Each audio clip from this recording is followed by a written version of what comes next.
Lekavičius podcast. Čia dalinamės įžvalgomis apie technologijas, verslą ir vadovavimą, bei nuolat ieškome atsakymų į klausimą, kaip tapti geresnę savo versiją.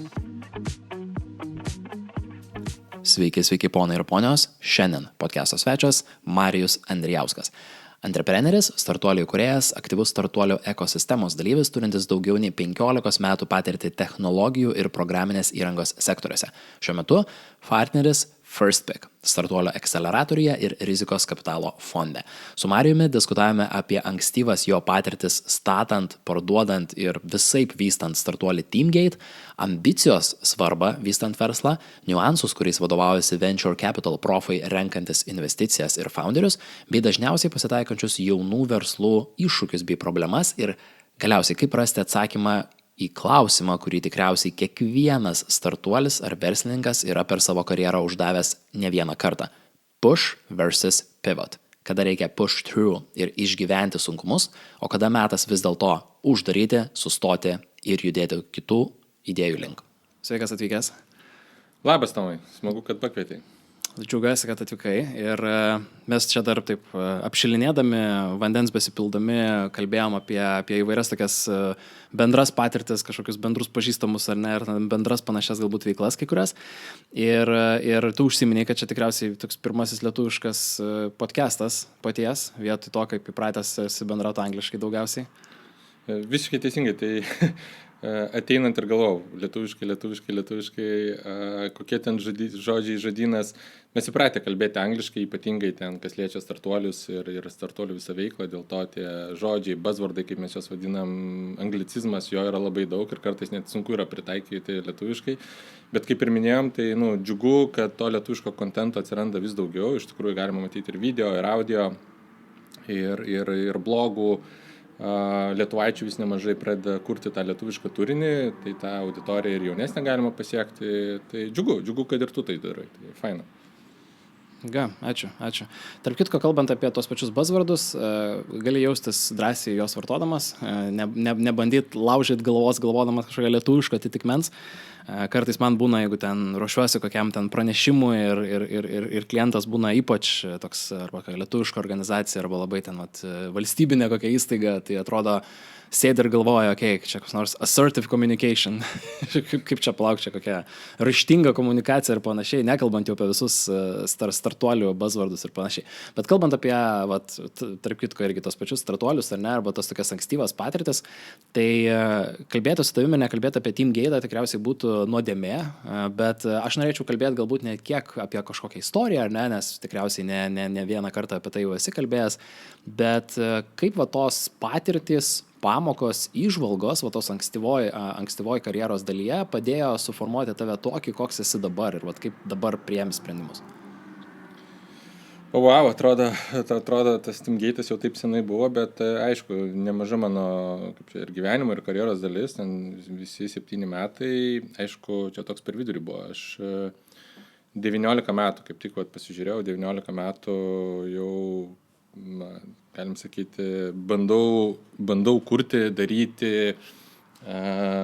tiek su startuoliais, aišku, tuo metu mes nevadinam tai startuoliais, verslauti labiau ar ne, tai viskas prasidėjo nuo 2004 metų, iš tikrųjų iš karto po universiteto, gal tuo metu labiau tai buvo tokia projektinės veiklos, bet visada mane temdo į produktinį verslą, ne, tai ką galima pakartoti, parduoti daug kartų, tai natūralu, kad tiesiog tai nuėjo kažkada ir patį Teamgate, bet aišku, jau buvo susiformavę nemažai tų patirčių, matymo, noro, tam tikrų vizijų, kur eiti, ką daryti, atsirado irgi vėlgi tas technologinės galimybės, tuometinis tas SaaS, Software as a Service, ar ne, tai tas webinės technologijos tuometinės. Mes kalbame apie 2009 metus jau šitą vietą. Tai iki tų 2009 metų 5 metai buvo taipogi, tokios patirtis, iškart po universiteto, tam tikri bandymai verslauti Amerikoje, 2 įmonės, viena Teksase, kita Cincinnati'e, tai turėjom ten su ankstesniais partneriais tų pabandymų, visai sekėsi neblogai. darėm tuo metu pakankamai novatoriškus dalykus, trimatės grafikos, vėlgi ne tik paveikslėlius, bet bandėm daryti ir animacijas, ir verslui pritaikytas animacijas, ir webui pritaikytas animacijas tam tikras. Tuo metu tai buvo nauji dalykai, novatoriški ir mums pakankamai neblogai sekėsi. Iš tikrųjų, tai turėjom ir didelę komandą, turėjom gerus partnerius Amerikoje. Ir Amerika man buvo toks eye-openeris, kai atsiverė akis apie pačią rinką, ant kiek tai yra didžiulė rinka, ant kiek tai galima daug nuveikti ir bendraujant su tais pačiais amerikiečių partneriais, mano paties partneriais, kurie vėlgi ir buvo geri mentoriai, galėsim truputėlį apie tai taipogi vėliau pakalbėti. Išmokau šiek tiek apie webinės technologijos tuo metu, ar ne, tai Salesforce'as, tuometinis SaaS pionierius dominavo Amerikoje. Ir man norėjosi, vėlgi kažko tokio labai ambicingo. Tai būti dar vienu Salesforce'u, galbūt geresniu, lankstesniu. Ir ambicija buvo tokia, jinai buvo jaunatviška ir vėlgi norėjosi tą daryti. Tuo metu taip ir prasidėjo viskas, tikrai negalvojom, neturėjom labai aiškaus matymo, kaip nueiti, ėjom ir darėm. Kūrėm, pradėjom aišku nuo Lietuvos rinkos, čia galima vėlgi apie tai padiskutuoti, kodėl nuo Lietuvos rinkos daugelis startuolių pradeda daryti. Dabar jau yra kur kas susiformavusi praktika iš karto eiti į užsienį, bet tuo metu pradėjom nuo Lietuvos, vėlgi tai truko keletą metų, kol padarėm tą įdirbį ir ta pradžia buvo tokia, bet 7 metai tos kelionės, ups and downs, kurti, daryti, parduoti, reizinti pinigus, samdyti žmonės, atleisti žmonės, parduoti verslą. Čia daug visko buvo. O geras užsiminė tą tokį irgi polinkį žmonių, pradedant verslą, kai kurie yra linkę pradėti nuo Lietuvos ir po to žiūrėti plėstis, kažkas iš karto eina kažkur. Žvelgiant tiek iš tos pačios TeamGate patirties, jau tokios senokos ar ne, bet ir iš tokio recent potyrių, kaip manai, kokiam verslui yra geriau startuoti, pavyzdžiui, nuo Lietuvos rinkos, ar ne, ir galbūt pasinaudoti kažkokiu tai networko efektu, ar ten galbūt teisminę, jurisdikcinę bazę Lietuvoje, kai kuriais atvejais žymiai palankesnė, o kuriais atvejais kaip tik reikia maždaug net nežiūrėti Lietuvos pusę ir iškart startuoti nuo UK, nuo Amerikos ar panašiai. Tai aš manau, kad jeigu mes kalbam vis dėlto apie klasikinį verslą, kas yra, viskas gerai su klasikiniais verslais, ten logistika ar ne, retailas, restoranas savo atsidarai, žinoma, čia gali būti lokalus verslas ir jį reikia daryti lokaliai. Galima franšizę, galima branchą turėti, bet tai yra lokalus verslas, ar ne? Jeigu mes kalbam apie startuolį, tokį per se, kaip startuolį, startuolio esminis principas yra atėjęs vis tiek iš tos Amerikos, ar ne, iš to klasikinio kapitalizmo modelio, daugiau, greičiau.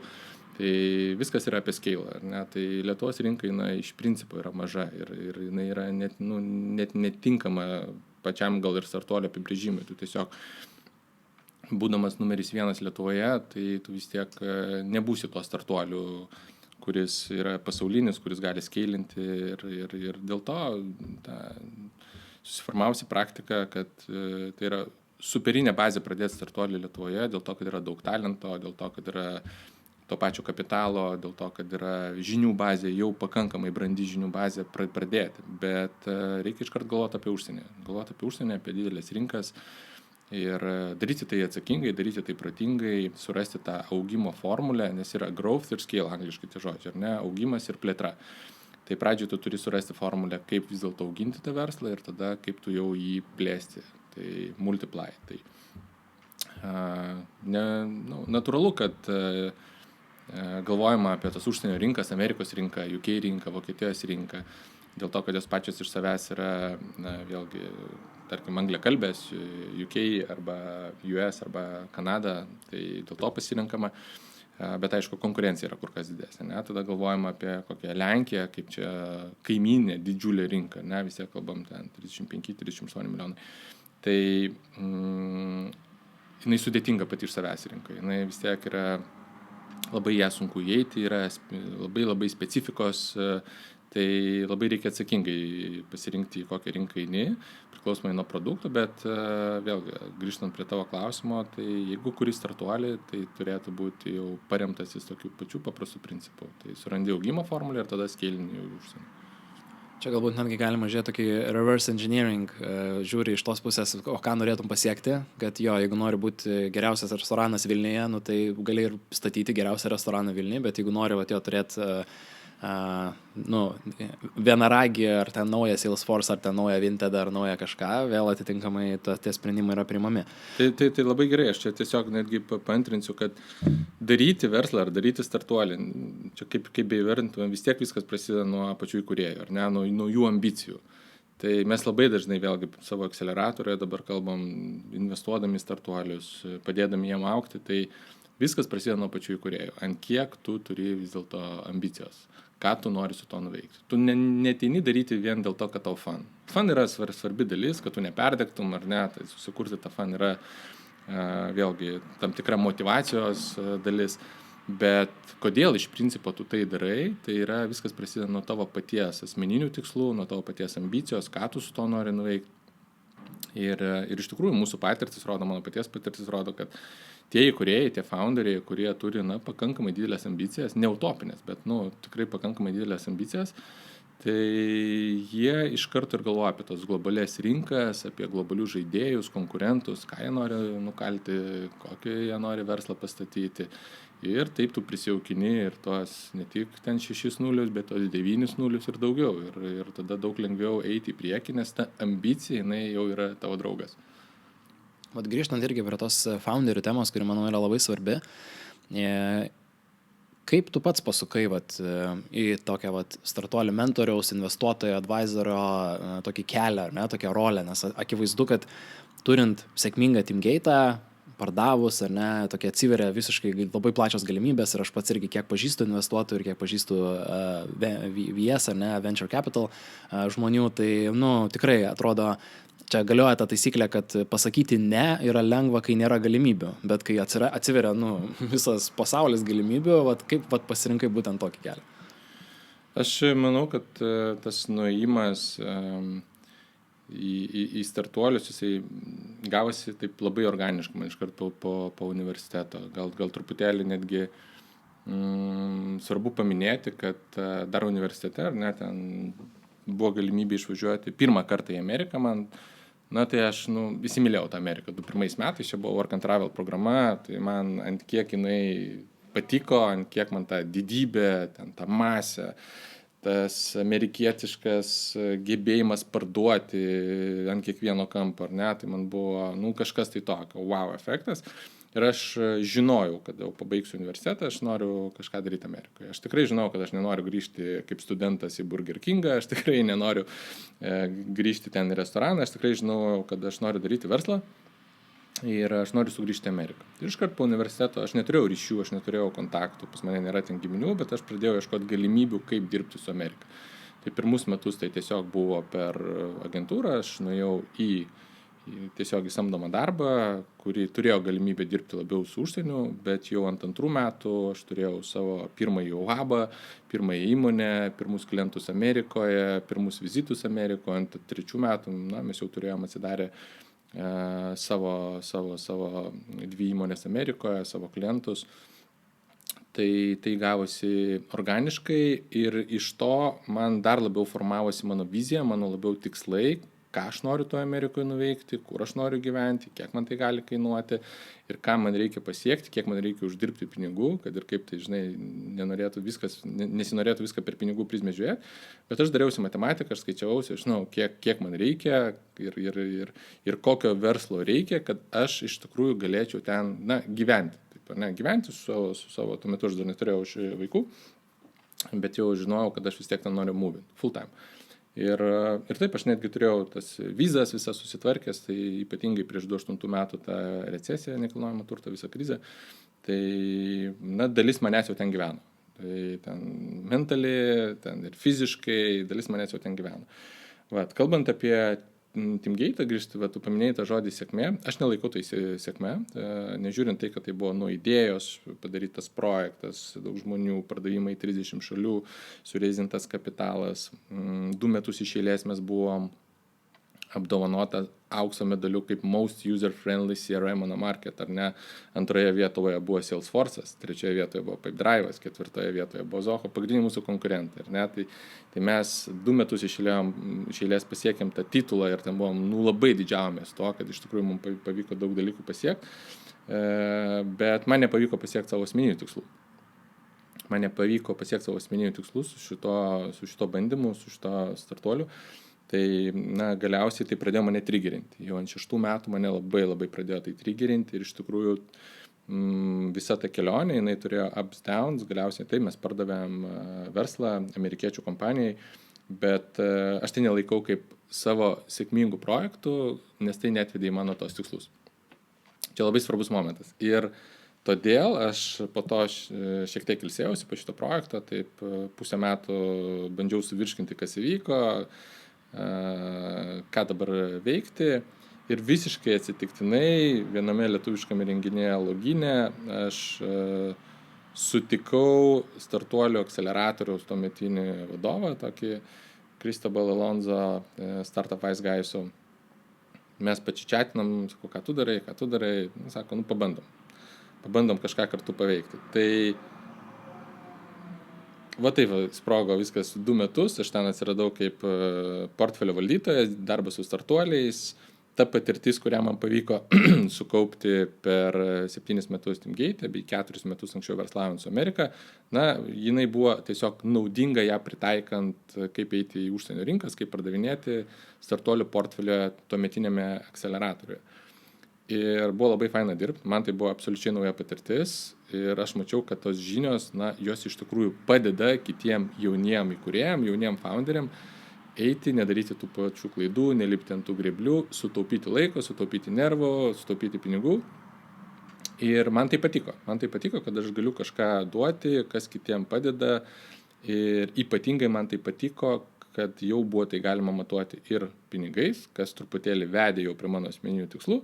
Dėl to, kad portfelio vertė kilo, startuolių pradžioj portfelio buvo 100, per 2 metus jų atsirado 300, buvo didžiausias portfelis šitam regione. Ir tokiu būdu, aš pamačiau, kad tai visai yra artima tam, kur aš noriu judėti, ką aš noriu daryti. Ir taip susiformavo be abejo tas mentorystės, nemėgstu žodžio konsultavimas, bet tas mentorystės, darbas kartu, tokių tikslų formavimas ir ypatingai bendradarbiavimas su įkūrėjais, su founderiais, tai yra man labai artima, labai faina. Aš jaučiu, kad nemažai dalykų jau ir pasakė, kuo FirstPickas yra išskirtinis ir įkūrus jau tokį savo fondą. Šiek tiek man irgi yra įdomu, nes fondų yra daug, ne? Ir labai įvairių, ir kurie išsiskiria ne tik tokia kryptimi, arba, sakykime, kažkokia rinka, į kurias būtent investuoja, arba ten feizų startuolio, ar ten seed, ar pre-seed, ar iš vis ten idea validation, bet kuo jūs išsiskiriat? Tu galėtum pasakyti, kad founderiai, kurie domisi tokiom investavimo, mentorystės galimybėm, turėtų pagalvoti apie jūs. Tai čia sekantis vėlgi toks organiškas mūsų žingsnis, kad nuo prieš tai buvusio akceleratoriaus, ar ne, man pavyko susidraugauti, gal netgi taip tinkamas žodis būtų, ar ne. Tai iš tikrųjų mes esam labai geri kolegos, 4 partneriai, kartu dirbdami ankstesniame fondame. Tai prieš 1,5 metų nusprendėme daryti savo fondą. Tai Dmitrijus, Jonė, Andra yra tie žmonės, su kuriais mes turim labai daug bendro, vėlgi turim ambicijų, turim tikslų, turim tą bendrą matymą, kaip mes norim dirbti, ką mes matome šitoje ekosistemoje. Ir pasidarėm bendrą pratimą 4, ar mūsų tikslai alaininasi, ar jie tikrai sutampa kaip mūsų asmenybių, kaip žmonių. Pasidarė šitą pratimą, kad pamatėm, kad mums į tą pačią pusę, sakom, darom savo fondą ir tai buvo didelis sprendimas, mums pakankamai eiti nuo nulio su savo naujų brandų, su nauja komanda, ekosistemai, kuri jau pakankamai nusistovėjusi buvo. Ir prieš 1,5 metų priėmus tą sprendimą, labai stipriai galvojom, koks turi būti FirstPickas, ne, koks jis turi būti. Tai pakalbėjom tiesiog su mūsų founderiais, su mūsų ekosistema, su mūsų įkūrėjais aplinkui, su kuriais mes jau kiekvienas nemažai metų esam praleidę, kokie jūs mus matot, kaip vėlgi, kokios įžvalgos, kitaip tariant, tas angliškas žodis feedbacką susirinkom, ar ne? Iš čia vėlgi padarėm tam tikras įžvalgas, pamatėm, koks yra trūkumas ekosistemai ir kurdami FirstPick mes nusprendėm, kad mes norim būti, aišku, orientuoti labai į kūrėjus. Mes norim būti nestagnuojantis kaip klasikinis fondas, tai norim būti greiti. Tai čia tas greitis yra labai labai svarbus visame kame FirstPick'e, tai būti pirmiems, ar ne? Tai pirmose pasirinkimuose, pirmi priimant sprendimus, pirmi duodant atsakymus, pirmi su visa ten logistika, lobizmų ir taip toliau, kurių taipogi yra neišvengiamai. Tai pirmi. Ir iš tikrųjų, užsidėjus savo tokį tikslą kaip FirstPick'ui, pakankamai ambicinga, stengiamės jį pasiekti. Ir per pirmus metus mes padarėm vėlgi, praeitais metais, pirmi mūsų metai, padarėm 20 investicijų, kas yra daugiausia Baltijos regione, padarėm 3 akceleravimo programas, kas yra, žinant, kad jos trunka 3,5 mėnesių kiekviena, padarėm 4 preakceleratorius, padarėm hackathonų, padarėm Baltijos šalių reporto analizės, kurios vėlgi buvo darytas tokios padrikai. Užsiėmėm pozicijas, kurios ne tai, kad buvo atviros, bet jos buvo galbūt tokios pusiau veikiančios. Ir šiai dienai jaučiu, kad pakankamai lyderiaujame ir rodome pavyzdį. Ir tai nėra lengva, tai iš tikrųjų nėra lengva. Mūsų komanda nėra didelė, bet nusistatėm tokius tikslus, tokią ambiciją ir manau, kad pavyko visai man padaryti. Čia tikiu, kad ir tas komandos dydis sukuria to agility ir to vikrumo ir gebėjimo greitai adaptuotis. Man labai patinka bendrai tas tavo pasakymas būti tuo pirmuoju pasirinkimu tiek ir founderiam. O jeigu mes, pavyzdžiui, pasižiūrėtume iš tos tokios kitos pusės ir, sakykime, founderis, norėdamas kartu bendradarbiauti, kokiomis savybėmis turėtų pasižymėti, kad jisai jūsų FirstPick'as būtų, kad jūs žiūrite founderį ir galvojate, vieną jau dalyką, apie ką šiandien netgi kalbėjom, tai yra ambicija, kad noras augti, bet kas dar yra, ar savybės, ar vertybės, ar kažkoksai, ar tas pats produktas kažko turėtų pasižymėti, kad tu žiūri ir galvoji, šitas išsiskiria kažkuo.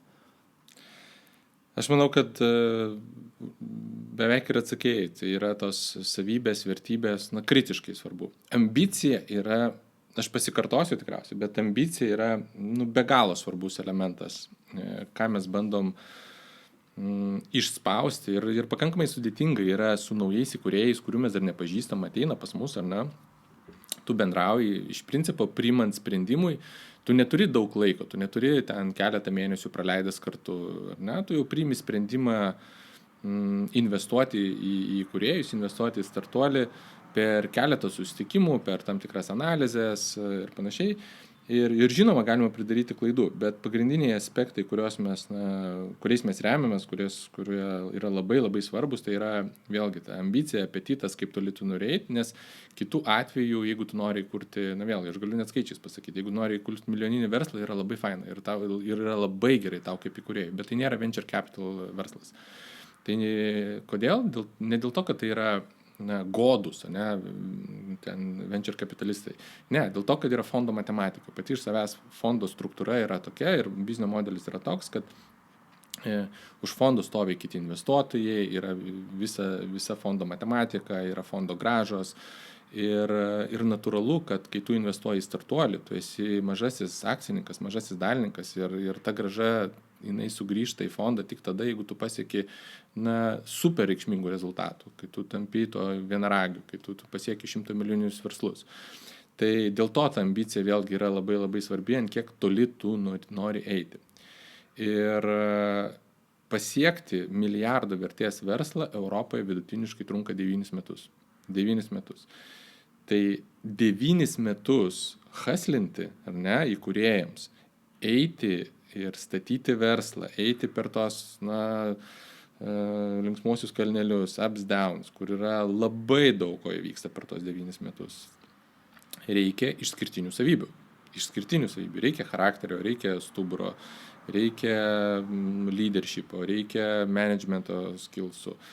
Tai pas mus, kadangi mes investuojam į ankstyvą stadiją, tas produkto faktorius, kad produktas yra toks, jis nėra esminis dalykas. Mes žinoma norim, kad produktas būtų, dėl to, kad mūsų visa akceleravimo programa yra orientuota į produkto validavimą, į pirmus pardavimus ir mes padedam su savo mentoriai, su mūsų visa komanda padaryti tą pradžią. Bet atsirinkimo procese žmonės, tai yra įkūrėjai, yra esminis faktorius, į ką mes žiūrim. O pavyzdžiui, kalbant apie tuos pačias, galbūt viena vertus ir produktus ir idėjas, bet kartu apie founderius, kurie, nežinau, neturi kažkokios ypatingos patirties, kad mes negalim atsidaryti CV ir pasižiūrėti, kad 15 metų rinkoje su expertise tam tikrų, su labai actual skillsais. Ir kaip pavyksta, galbūt ir nepavyksta kartais, balansuoti tą tokią, realistišką ambiciją, nes pastatyti, milijardinį verslą reikia savybių, kurios yra, aš sakyčiau, ne tik, kad išskirtinės, o super išskirtinės, ypatingos. Ir daug daugiau yra, sakykime, žmonių, kurie gali, perceived, kad jie tokie yra, bet iš tikrųjų, nebūti capable. Ir kaip ir labai gerai pastebėjai dėl tos pačios fondo matematikos, kad, negalim mesti to tinklo labai labai plačiai ir pasimti ten 2000 founderių, kurie visi tiki, kad bus vienaragis, nes iš jų vienaragis gal ten vienas bus, pavyzdžiui. O gal ir nebus nei vieno. Taip. Tai kaip rasti tą tokį sveiką balansą, kad mes, vis dar tikim tą ambiciją ir matom tą tokią, potencialą, bet kartu ir nepasileidžiam į tą riziką, kad, labai lengvai gali viskas ir sudegti. Čia ir yra iš tikrųjų tas fondų žaidimas, ar ne, kurį visi ieško to perlo, visi bando surasti tarp tos masės tų startuolių, kas yra tas įkūrėjas. Nes atsiranda ir kiti faktoriai. Tas pagrindinis startuolių sėkmės faktorius, paradoksalu, bet nėra founderiai, nėra verslo idėja, nėra biznio modelis ir nėra pinigai. Yra tinkamas laikas. Yra tinkamas laikas, tiesiog tas good timing. Tai vėlgi ir dabartinis galima pasižiūrėti trendas AI-us, ar ne, dirbtinis intelektas. Tai yra daug bandymų su dirbtiniu intelektu kažką nuveikti, nes tam yra tinkamas laikas.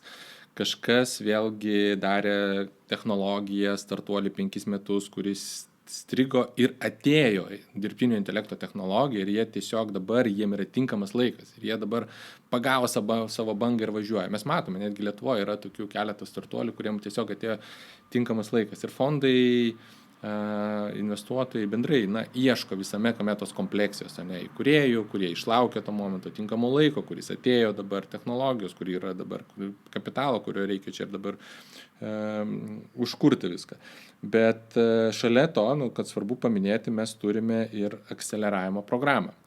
Tai mūsų investavimas, jisai tuom galbūt ir veikia, galime pasakyti taip, kad surasdami įkūrėjus ir kažkokią tai produktą, kuris turi pradžią, fundamentalią pradžią, tai mes priimam sprendimą, kad jie ateitų į mūsų akceleravimo programą. Akceleravimo programa yra superinis įrankis, man labai to trūko, kai aš pats kūriau verslus, kai įkūrėjai ateina tarp bendraminčių, dažniausiai tai būna iki 10 komandų per vieną akceleravimo batchą, ir 3 mėnesius jie kartu bando akceleruoti savo idėją, validuoti dalykus, formuoti papildomą komandą, kurios trūksta. Dažniausiai mes kalbame apie stiprius pardavimus, apie marketingo žmonės, kartais ir tech žmonės be abejo. Tuomet yra validavimas pačio pardavimo proceso, kad sukurti tą pardavimo playbooką. Tai reiškia, kas yra tavo klientas, suprasti, kaip parduoti, ar tu gali tai replikuoti, kas veikia, ką tu turi keisti.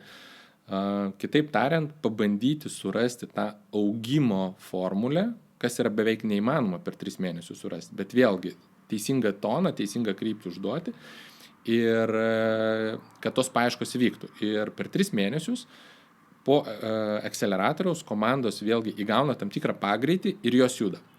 Ir tos komandos, kurios iš tikrųjų atsispiria nuo to pagreičio ir dar labiau jos išcentruotos juda į priekį, jos pritraukia kapitalą, jos pritraukia talentą, jos juda toliau su seedo raundais ir galų gale jos išjuda. Tos komandos, kurios vis dėlto nesuranda tų atsakymų, jos grįžta į pradžios tašką, jos bando vėl akceleruotis, grįžta į pradžios tašką, bando akceleruotis. Čia jau aišku, be mūsų pagalbos pačius iš savęs bando daryti ir kaip taisyklė pritrūksta kapitalo, kaip taisyklė pritrūksta motyvacijos, atsiranda tam tikri burnautai, perdegimai ir nieko čia nereikia slėpti, nesėkmių startuolių pasaulyje yra labai daug, dėl to ir daugam nepasiseka. Ir vėlgi, čia yra nieko tokio, reikia tik pasidžiaugti, kad tie įkūrėjai eina, daro, bando kurti tas inovacijas, novatoriškus startuolius ir reikia labai garsiai ir atvirai tai kalbėti, kad nesėkmė irgi yra viena iš tų opcijų, kas gali atsitikti. Irgi feedbackas tam tikras, sakyčiau. Be abejo. Čia nieko gėdingo, nieko tokio ir tą reikia daryti. Aišku, per fondo prizmę žiūrint, mes kiek įmanoma stengiamės labai daug filtrų atsirinkti. Pas mūsų atrankos kriterijus yra 2%. Tai reiškia, mes investavom praeitais metais į 20 startuolių, o atrankos procese buvo 1000. 1000 startuolių buvo. Tai yra pakankamai didžiulis filtras atsirinkant startuolius, į kuriuos investuojam ir akceleruojam. Pakankamai didžiulis filtras. Kur yra visa kita masė, 980, vėlgi, jie yra ekosistemoje, bet tam yra ir kitų instrumentų. Tam yra preakceleratoriai, tam yra inkubatoriai, tam yra hackathonai, tam yra įvairios programos, kur tu eini, gilini tas savo žinias. Mes taipogi įsitraukę esame, mes dalyvaujame, aš kaip Marijus, mes kaip Firstpeakas, ekosistemos dalyviai, jie yra ekosistemoje. Sėkmingi founderiai, jie yra ekosistemoje. Tai yra žinių hubai. Šiai dienai yra mano subjektyvių vertinimų, jeigu tai pasižiūrėti visą 20 metų perspektyvą, puikus laikas, tikriausiai idealus laikas kurti startuolį. Taip, ekonominė situacija tikrai nėra dėkinga, jeigu taip pasižiūrėti ar ne, perkamoji galia nukritusi, bet bendrai, kas liečia prieimą prie žinių, prieimą prie kapitalo, prieimą prie talento, jis yra čia. Kurti startuolį Lietuvoje, kurti startuolį Baltijos šalyse yra pats geriausias laikas šiuo metu. O pavyzdžiui, labai įdomu ir tiek ta statistika, kaip jūs atsirenkat startuolius, bet kartu ir man labai taip vaizdingai gerai atrodo tas akceleravimas, kad kažkas iššauna ir kaip tramplynų pasinaudoja ir auga toliau. Didžioji dalis tuo tarpu turi ieškoti savo tos sėkmės paukštės kažkur kitur. Atmetant tą argumentą dėl taimingo, nes tikrai istoriškai žinom irgi labai daug gero arba prasto taimingo, čia tikriausiai Apple istorija labai gerai parodo, kur ten nebūtinai yra kažkokia super technologinė inovacija, bet kažkaip laiku ir vietoj sutinkamų produktų, tinkamas marketingas tai puikiai šauna. Bet grįžtant prie startuolių, man yra įdomu, kokius tu pagrindinius galbūt skirtumus arba tokias ankstyvas klaidas pastebi, kas ir sudaro tą skirtumą tarp tų startuolių, kas iššauna, o kas vis dėlto lieka ten, kur ir pradėjo, galim sakyti. Aukso vertės klausimas tikriausiai, ar ne? Iš vienos pusės galiu pasakyti, kad nėra teisingo atsakymo, ar ne? Tai jeigu jis būtų, tai manau, kad visi jį taikytų. Bet yra tam tikri trendai, kur vėlgi galima iš įžvalgų padaryti tam tikras išvadas. Tai mes bandėme net metodiškai pasižiūrėti, vėlgi atsirenkant įkūrėjus, taikyti MBTI testus, pasižiūrėti, kaip įkūrėjai dera tarpusavį, kaip jie papildo vienas kitą. Čia galbūt bus gera vieta prieiti prie to leadership ir managemento skirtumų, ar ne? Tai vėlgi, pasaulinis benchmarkas yra 2,8 įkūrėjo per startuolį. Ką tai reiškia? Tai labai grubiai tariant, 3 įkūrėjai per startuolį. Yra labai daug literatūros, labai daug video apie tą 3H modelį, kad turi būti hipsteris, hustleris ir hackeris, kitaip tariant, vadovas, technologas ir pardavėjas. Ir iš dalies tai yra tiesa, kad pagal savybės startuolis turi gebėti vėlgi kurti, turi gebėti parduoti ir turi gebėti skeilinti, ar ne, tai tą savo verslą. Bet tai nebūtinai turi būti 3 skirtingi žmonės, ar ne, todėl atsigrėžėme į pačių įkūrėjų vėlgi tas savybės ir bandome jas išryškinti, bandome jas nuskaityti. Tai ypač sunku yra ankstyvoje stadijoje, kai tu to žmogaus nepažįsti, tų žmonių nepažįsti. Tam ir yra akceleratorius, per kurį atsiskleidžia tos savybės. 3 mėnesiai jau yra pakankamas laikas, dirbant kartu, kad pamatyti tas savybės. Ant kiek vis dėlto įkūrėjai jie geba tarpusavį bendradarbiauti, ant kiek ten koreliuoja tos savybės, ant kiek yra ta sinergija, ant kiek jie papildo vienas kitą, ant kiek jie palaiko vienas kitą. Ir pats svarbiausias dalykas, ant kiek yra tie tikslai vienodi. Tai yra daugybė pratimų ir tiem patiem tikslam sulyginti, sualaininti, čia tas tinkamas žodis. Tai tas skirtumas neretai pakiša koją, kai susibūrė įkūrėjai vesdami bendros vizijos arba tokio bendro siekio arba bendro tokio fun elemento, ypatingai jauni įkūrėjai, jie ateina ir jie daro iš inercijos dėl to, kad jiems kartu smagu dirbti.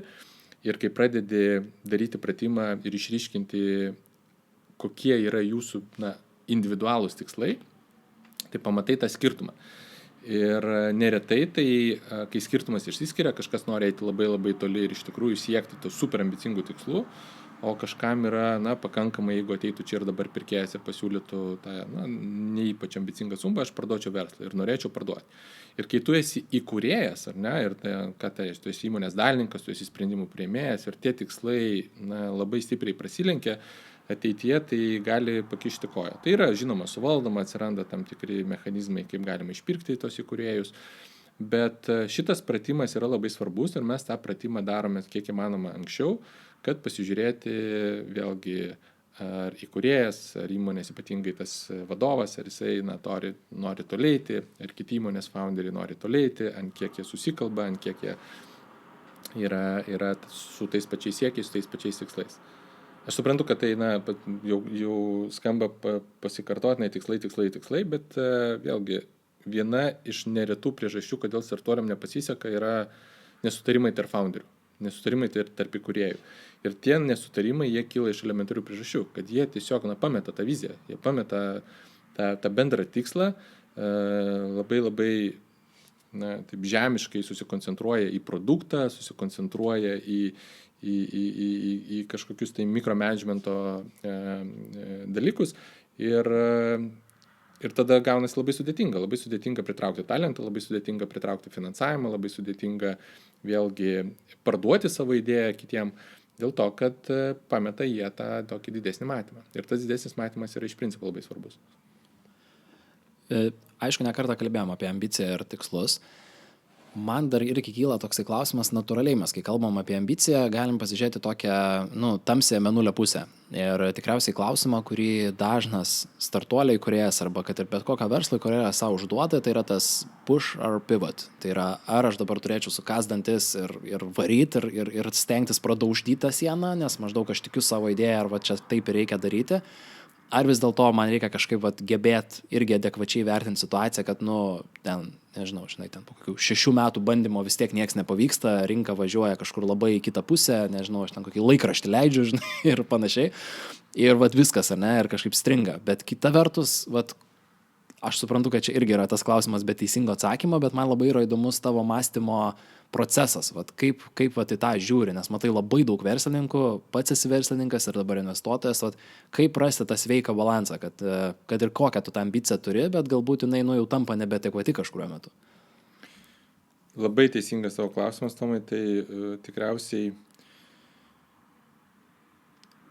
svarbus yra asmeninis vėlgi tikslas, aš grįžtu prie to, ankstyvoje stadijoje, kai tu turi tik idėją arba dar neapčiuopiamą kažkokį tai produktą, tai pradžioje, kiek ilgai tu planuoji tą daryti. Ar ne? Čia labai svarbu nusistatyti. Ir mes matom iš tikrųjų iš asmeninės patirties ir iš Firstpiko patirties, kad įkūrėjai, kurie tiesiog daro vien dėl darimo, be pabaigos, jie prieina tokį tašką, kai jau tiem tampa agonija.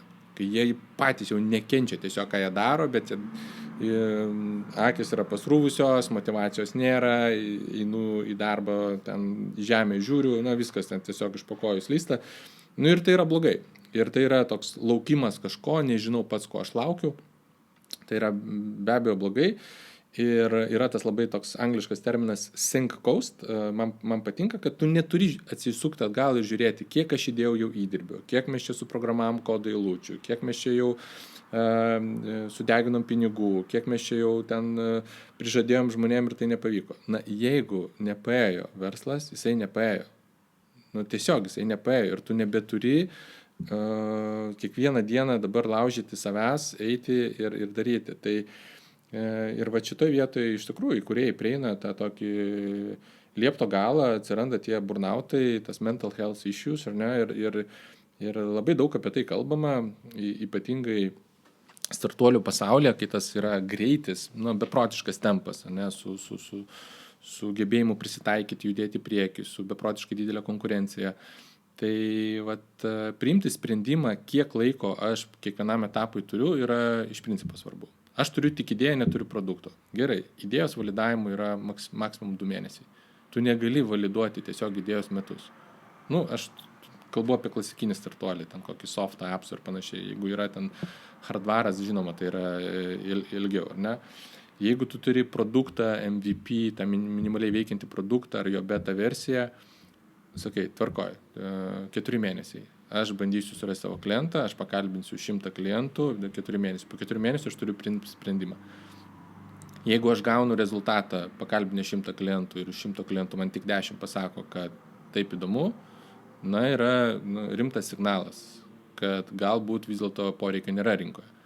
Jeigu 100 klientų, vėlgi nereikia prisirišti prie skaičių, čia aš kaip pavyzdį sakau, bet tu turi pats iškelti savo tikslą, kas po šito eksperimento aš gavęs rezultatą, kokios aš išvadas galėsiu padaryti.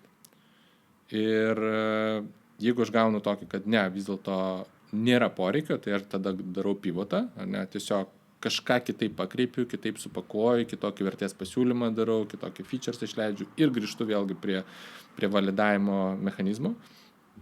Jeigu vėl man pasisekė, poreikis yra, tai tada aš galiu jau visą tai pakuoti, pristatinėti tai pačiai komandai, pristatinėti tiem patiem investuotojams. Nereikia būtinai visą produktą įsipilinti. Ateini pas investuotojus, sakai, mes turim idėją, mes padarėme MVP, mes pakalbinom 100 potencialių klientų, iš kurių 70 pasakė, kad labai įdomu, iš kurių 40 pasakė, kad pirktų ir net prisidėjo kortelės duomenys prie ten butaforinės svetainės pirkimo modelio ir taip toliau. Ir valio, ir tai yra gera agenda netgi parduoti tokią idėją, parduoti šitam etape, tam pačiam investuotojui, kad gauti netgi pirminį čekį iš investuotojo. Nereikia galutinio to rezultato. Bet jeigu nėra rezultatas laukiamas, tai tu turi priimti atsakymą čia ir dabar. Kad aš nebekursiu, arba aš pivotinsiu, arba vis dėlto, nepavyko šitą idėją. Nes čia tikrai, čia netgi tikriausiai visą galima vien tik apie tai diskusiją tą ir užvesti, nes tavo tas pats paminėtas pavyzdys, kur komanda ta pati, kur 5 metus laukia ir tada ateina dirbtinis intelektas ir žiūri kažkaip išsibūstina ir tada taip galim galvoti, o galbūt ties kokiais 4 metais jie turėjo tokią diskusiją, pavyzdžiui, čia negalvojant apie jokią konkrečią komandą, bet tiesiog taip džiazuojant. Ir kažkaip, pralaukia, kažkas gal skaitų, ne, velniop, tas dirbtinis intelektas žiauriai brangus yra. Aš pats su jajum dirbau su tokiu enterprise leveliu ten 16 metais, tai ten, fantastiški pinigai, nekalbant apie tai, kad dabar ten ChatGPT, nemokamai gali naudotis, ar yra krūva įrankių, kuriais gali tiesiog su minimaliu biudžetu. Bet neatsiejamai, kalbant apie, pavyzdžiui, dirbtinį intelektą, mes užčiapiam tos trendų reikalus. Ir aš čia prieš kurį kalbėjau irgi su tokiu Web3 hakeriu ir product builderiu ir mes juokėmės, kad kažkuriuo metu buvo, big data, kažkada atsirado Web3, ten blockchainas, kripto, metaverse, dabar dirbtinis intelektas. Nedrįstam, aišku, niekas prognozuoti, kas čia toliau bus, ar ten koks kitas, trendas bus, bet galbūt kalbant apie tuos startuolius, kurie nusprendė, kad mes pušinam toliau ir mums norisi pasinaudoti ar tuo pačiu dirbtinio intelekto trendu, ar kažkokiu kitų trendų, kurio galbūt žmonės, neturėdami tavo lygio filtro, galbūt nemato šiuo metu arba nuvertina, sakykime. Ir renkantis tiek tas pačias savo idėjas, stiprinti ir gerinti, tiek galbūt planuojant startuoti kokią idėją, kaip tu arba jūsų fondas, kaip tas idėjas randat. Nes dirbtinis intelektas nėra vienintelis trendas, ne? Daug dalykų irgi vyksta paraleliai. Taip. Į ką jūs atkreipėte dėmesį, kur vyksta kažkoks movementas, ne? Kur verta galbūt pasmalsauti ir mum. Tai aš manau, kad vėlgi tas timingas, tas tinkamas laikas, jisai labai svarbus yra elementas startuolio sėkmei. Ir galima išlaukti to tinkamo laiko, jeigu tu išties esi ekspertas savo srities ir tu matai, kur viskas juda, technologiškai matai, kur viskas juda, ar ne? Tai nėra taip, kad dabar atėjo tinkamas laikas tam. Nesitikėjau, kad AI'us bus. Vėlgi, jeigu pasižiūrėti, tai tas AI'us nuosekliai prie to buvo eita, ar ne? Nuosekliai prie to buvo eita. Ir tie, kurie sekė, tai jie pakankamai laiku iššoko į tą traukinį ir mes tikrai sutikom startuolių, net keletą startuolių ir Lietuvoje teko sutikti jau kalbantis mumis prieš ChatGPT, tokiam kaip ChatGPT iš tikrųjų public announcementui. Jie mums jau rodė, ką yra nuveikę ir iš tikrųjų pičino mums, kad tuoj čia bus sprogimas. Galbūt net pas mus buvo skepčių ir buvo tas sprogimas. Ir jie iš tikrųjų labai matė, kad tendencingai viskas prie to eina. Bet tai būna toks, aš sakyčiau, labiau retas startuolis, kuris iš tikrųjų labai seka tą tinkamo laiko atsiradimą, bet jis yra labai svarbus faktorius. Bet grįžtu prie to momento, kad ar verta laukti 4 metus, ar verta laukti 5 metus. Čia tikriausiai gal netaip reikėtų galvoti. Mes Lietuvoje turim išskirtinius startuolius, kurie nuėjo labai ilgą kelią ir labai žinomi vardai ir čia tikrai nėra ką slėpti, mes kalbam apie visą Teso, NordVPN, mes kalbam apie Omnisendą, mes kalbam apie Boardpanda, mes kalbam apie Kilo, kurie yra bootstrapiniai verslai, kurie patys iš savęs jie padarė pelningus verslus, augo iš savo sukurto kapitalo, nėjo to venture capital keliu. Ir žinoma, kad kiekvienas iš jų turėjo savo sunkumus, žinoma, kad kiekvienas iš jų turėjo savo iššūkių, žinoma, kad tam tikrų metų buvo tinkamas laikas.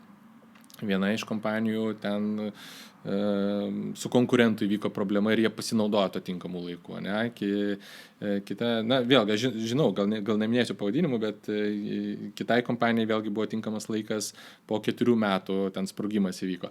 Bet šitos kompanijos išlaukė todėl, kad jos pačios iš savęs turėjo resursų augti, turėjo resursų plėstis ir čia labai svarbus vėlgi pasirinkimas. Ar aš kaip įkūrėjas, kaip startuolis einu tuo venture capital keliu, kur iš principo labai agresyviai deginu pinigus, tinkamas žodis yra tas deginu, kad kitaip čia ir nepavadinsi, yra tas angliškas terminas burn, ar ne? Ir kaina yra tokia, kad aš plečiuosi labai didelių kaštų kainų, ar ne? Ir tada yra tam tikras rezultatas, nebūtinai tas rezultatas yra pardavimais, ypatingai ankstyvoje stadijoje mes ir kalbam apie startuolį ekosistemą, kaip apie savotišką burbulą, kapitalizmo sukurtą savotišką burbulą, dėl to, kad viskas yra apie vertės kėlimą. Ir ta vertė nebūtinai yra per pardavimus. Ankstyvoje stadijoje tai gali būti per didžiulę bazę vartotojų, kurie vartoja tą produktą. Ir vartoja produktą, bet didžiulis asetas yra vėlgi vartotojai kaip vartotojai, jų praleidžiamas laikas programėlėje, jų duomenys. Tai yra asetas, ne? Ir galų gale tu tai kaip asetą gali parduoti kažkokiai korporacijai jau kaip vertę. Ne kaip savo apyvartą, bet kaip vartotojų sukauptus. Čia yra pasirinkimas. Ir yra tas kelias bootstrapinimas, kuris vėlgi turi labai daug žavesio ir įkūrėjai, kuriem pavyksta užkurti tokius verslus, kad nuo pirmos dienos jie sugeba iš tikrųjų daryti pardavimus, daryti pelnus, reinvestuoti tos pinigus į savo verslą, į savo plėtrą, čia yra fantastiški founderiai. Jų yra super retai, bet negali nesižavėti jais. Ir džiugu iš tikrųjų, kad mes visai šalia ir turim tų tokių sėkmės pavyzdžių. Taip. Kad yra įmanoma, nes kartais linkę mes esam romantizuoti tas sėkmės istorijas kažkur ar ten už Atlanto, ar bent jau čia kažkur vakarų Europoje, bet... Taip, ir kas labiausiai džiugina, kad tie įkūrėjai, jie yra ekosistemai ir jie ateina, jie dalinasi žiniomis, jie padeda ekosistemai. Ir kodėl aš minėjau, kad yra labai tinkamas laikas daryti dabar startuolį, dėl to, kad tos žinios yra prieinamos. Ir tos žinios yra prieinamos tiesiai iš tų įkūrėjų, iš tų founderių, kurie jau yra ir kaip investuotojai ir jie dalinasi tom, ir jie atvirai dalinasi. Tai tu gali nueiti barą alaus išgerti, gali kartais sutikti, tu gali nueiti į konfą pasikalbėti, tu gali nueiti į Unicorns LT gimtadienį šiandien vakare ir sutikti tos pačius įkūrėjus, tai yra fantastika. Labai nemažai šiaip kalbam tokia keista struktūra, kurią tiesą pasakius neturėjau galvoje susidėlioti, bet tai pradėjom kalbėti apie idėją ir akceleravimą, tada apie tą tokį push and pivot, kaip čia imtis nesimti. Norėčiau irgi paliesti tą temą, apie kurią šiaip su startuoliais ne visada jinai tokia galbūt labai populiari yra, bet būtent managementas and leadership. Nes didelė dalis yra vis tiek sutelkta į tą tokį, kaip validuoti idėją, kaip gauti pirmosius klientus, kaip čia scalinti iš tokios systems and processes pusės ir čia kaip sudėlioti ten tinkamus tos pačius CRM-us, ne, ir ten komunikaciją ir visa kita. Bet man pačiam irgi arba tenka dirbti su didelėm korporacijom ir jų ten tech departamentais, pavyzdžiui, arba su tokiom kompanijom, kuriom vis tiek yra ten kokie 200-300 darbuotojų. Bet kaip manai, ties kuria vieta, kas turi įvykti arba kokie signalai atsiranda startuolyje, kad iš tikrųjų, pavyzdžiui, founderiai turėtų atkreipti dėmesį ir jau sąmoningai mokytis to paties managemento, nes dažniausiai, kaip ir pats paminėjai, didelė dalis būna to tokio produktas, klientai, šitą dalį labai technologiją pačią susitelkiama, bet kokie signalai rodo, kad reikia jau, žinai, ir kompanijos viziją brėžti, ir reikia jau gebėti sutelkti žmonės, ir gebėti juos išlaikyti, arba ten pritraukti tos pačius talentus, nes matai, kad jau vien ten founderių charizmos nebeužtenka, nes jau žmonių tiesiog per daug tampa.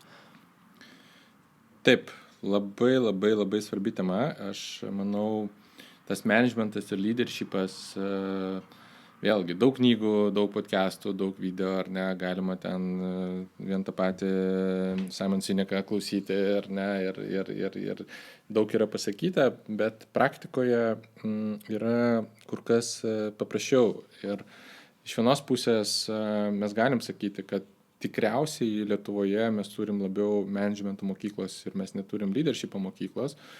Ir nepaslaptis, kad vėlgi tie lyderiai, jie tokie užaugę ir turim labai gerų lyderių vėlgi, bet labiau mes turim managemento mokyklos. Ir kai kurie jie ateina, jie iš tikrųjų būna orientuoti į produktų kūrimą, į task managementą, į vėlgi tam tikrus admin dalykus. Ir mes rečiau pamatome tos vizionierius, tos tikrus lyderius, kurie gali ateiti, įkvėpti, nurodyti kryptį, turėti tą perspective view.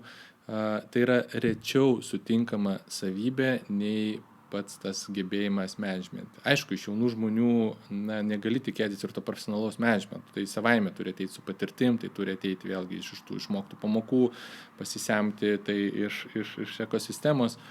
Bet tikriausiai kaip ir kiekvienoje organizacijoje yra sinergija. Tai idealu dėl to ir yra, kai keletas founderių. Yra founderiai, kurie mato didelę viziją, sugeba ją komunikuoti, sugeba įkvėpti, sugeba motyvuoti, ar ne. Tai tas tikrasis leadershipas vėlgi labai svarbus momentas. Bet vien iš vizijos vėlgi toli nenuvažiuosi, ne? Tai vizija pati iš savęs gali būti labai populistinė, jeigu tu tiesiog, kalbėsi apie rytojų, mes eisim ten, bet iš tikrųjų nėra action pointų. Ir iš čia labai atsiranda tas deliverables, kur savybė būti gerų menedžerių, ar ne, iš tikrųjų tos didelius ambicingus tikslus nuleisti kažkokius OKR'us valdyti, iš tikrųjų vėlgi komunikuoti, kalbėti apie tuos tikslus organizacijos, ką pavyko pasiekti per ketvirtį, kai esi ypač mažas, ką pavyko pasiekti per mėnesį, ar jūs pasistumėjote ties ten ketvirtiniais tikslai, ar ketvirtiniai tikslai veda prie pusmetinių tikslų, ar mums pavyko per šitos metus padaryti tai, ką mes iškėlėme. Tai čia jau atsiranda managemento tikslas. Tai čia yra labai svarbu, kad galiausiai tie įkūrėjai, tie founderiai arba tie key žmonės organizacijoje iš tikrųjų turėtų tos savybės ir leadershipo ir managemento, lengviau pasakyti nei padaryti, bet kai to nėra, tai tada labai svarbu, kad jie turėtų komandoje arba stiprius menedžerius, o ir stiprius menedžerius ir stiprius lyderius, ypatingai tarpusavy susikalbančius.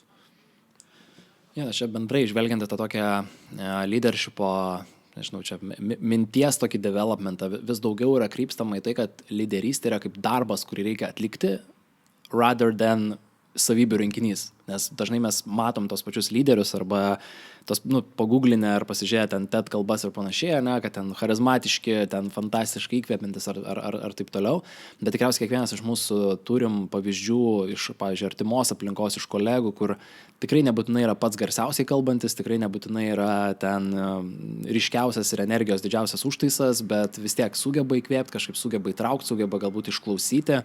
Aš ką pastebėjau, tai irgi sugeba sukurti tokį saugumą, pasitikėjimą priima kažkaip, kad tu vat klausai to žmogaus ir atrodo viskas labai taip reasonable, ne ant smėlio pastatytos tos vizijos, bet žmogus žino, ko siekia, žino, kur eina, labai aiškiai geba tą vėlgi iškomunikuoti ir tuomet mes matom va, tą tokią kryptį į kainą. O kalbant va, apie tokias kryptis ir va, tas ambicijas, nes tikrai nemažai kalbėjome apie ambiciją ir aš tikiu, kad tikrai yra labai labai svarbu. Kokia yra Firstpicko ambicija? Vat, kur jūs žvelgdami tiesiog į tolį, neapibrėžiant kažkaip čia metais, 2 ar 100 metų, bet vat, kaip vat, tau brėžiasi viskas? Tai mes norim būti geriausi. Mes norim, čia vėlgi, aš nesakau tai su kažkokio tai tokio užriesto nosim ar panašiai, bet mes keliam tikslą savo būti geriausi. Ir labai aiškiai pabandėm įsivardinti, kas yra tie geriausi, ar ne? Tai ir čia ne tai, kas ateina iš mūsų pačių, čia ateina iš founderių, iš ekosistemos. Tai founderiai iš tikrųjų kalbėdami su fondais, nes mes esam fondas, kalbėdami su fondais jie įvardina, kas jūs užknisa, kas jiems nepatinka. Tai, kad jie nesulaukia atsakymų, kas jiems netinka, nes 9 iš 10 founderių gauna neigiamą atsakymą, kad jos neinvestuos, bet jiems svarbu gauti atsakymą, kodėl jos neinvestuos. Tai mes sakom, mes norim atsakyti visiems. Tada yra momentai, kad jie nori greitai gauti atsakymus. Mes vėlgi keliam savo tikslą. Ar mes galim greit priimti sprendimus, netemti gumos, ar mes galim būti atviri. Kaip mes norim dirbti, ar mes padedam founderiams, mes norim padėti founderiams, ar ne? Ką reiškia pagalba, kai tu tiesiog kaip komandai nesi, mes esam 7. Bet vėlgi, ar tu gali padėti visam portfeliu, ar tu gali padėti, tai tikriausiai ir taip ir ne. Tai tada mes subūrėm apie save networką. Žmonių, kurie iš tikrųjų gudresni už mus, jie daug ką nuveikia yra ir jie nori prisidėti prie ekosistemos, tada jie padeda mūsų founderiams.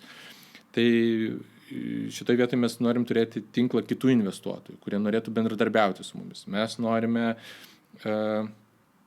vėlgi į ekosistemą atnešti žinias, lengvai prieinamas žinias. Dėl to mes darom Baltijos šalių ar startuolio ekosistemos analizės. Iš savų resursų, niekas mūsų neprašė. Mes tiesiog norim tai duoti ekosistemai. Mes einam, pristatinėjam, dalinamės reportais, kad tokia yra ekosistema. Dabar rekomenduojam, kaip reikėtų elgtis.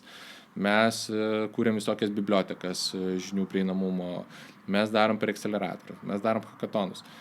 Mes galim nedaryti, bet mes juos darom. Tai mes šitoje vietoje matom save kaip svarbų žaidėją ekosistemoje, kuris įgalina ir pirmiausia užnorina ir tada įgalina. Tai mums labai patinka šitie 2 lietuviški žodžiai, užnorinti ir įgalinti. Tai užnorinti reiškia visi tie momentai per ambicijas, per tikslus, per tai, kad tu gali, ir jeigu tu gali, tu turi nepabijoti pasvajoti, tada paplanuoti apie tikslus nuleisti į organizacinius tikslus, OKRs ir panašiai. Ir tada įgalinimas yra jau per investiciją, per akceleratorių. Tai mes tą ir darom. Ir todėl tai, ką mes darom, mes norim būti geriausi ir aš manau, kad mes ir esam tinkame kelyje būti tuo draugų founderiam, būti tuo draugų ekosistemoje ir būti Firstpicku, kas mes ir esam. Net beklausant tavęs, taip kyla man pačiam energija veikti ir daryti. Tai ačiū tau labai už pokalbį. Aš tikrai to ir norėčiau palinkėti iš tikrųjų, būti tuo pirmoji pasirinkimu ir toliau išlaikyti tą agility, tą vikrumą ir kartu, ką pajutau, labai tą tokį nuoširdumą ir atvirumą ir norą padėti tai ekosistemai. Nesvarbu, ar kartu su jumis eis, ar šalia jūsų eis, bet kad mes visi esam realiai toje pačioje ekosistemoje, tame pačiame burbule. Tai ačiū tau, Tomai, tu vėlgi esi ekosistemos dalis, nes aš manau, kad tas žinių sklaida, vėlgi tai, ką tu darai, tai ir yra viskas apie tai, ar ne? Tai nėra jokių tabų, mes dalinamės, mes kalbamės, mes atvirai kalbamės, tai vėlgi labai dėkoju, kad pakvietei ir iki sekančių pokalbių. Ačiū.